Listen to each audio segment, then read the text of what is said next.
Very good question, John, about Fisher for the Kangaroos in your forward line. I think a lot of people have got him in there, and he was 378,000, which was quite a bit to spend on a forward who's put out 50 odd points. I suppose it comes down to how early does everyone panic and get rid of him, but without knowing too much about the rest of your forward line, here's another few options that maybe could be considered to help flip some coin later on.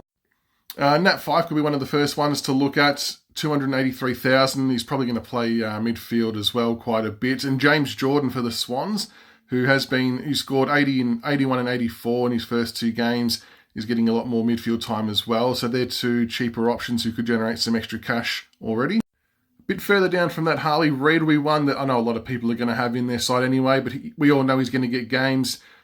Scoring capacity might not be too dissimilar to Williams, or to Fisher, sorry. But he might generate some more cash potentially. Zane Dersma is another one. Scored 71 against the Giants. He's undoubtedly going to get more games too. Again, the question mark being over the consistency of his scoring, but I feel like he's going to turn that 193k into a much higher number.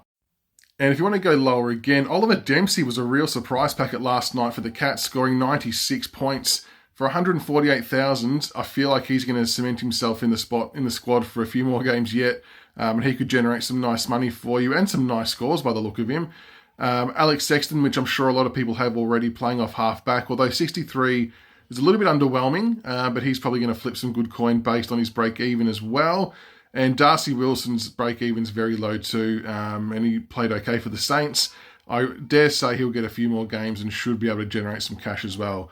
So it just depends on what you're wanting to achieve, but there's definitely some other options out there that might generate you more money in the short term and free up money to use on other premiums elsewhere.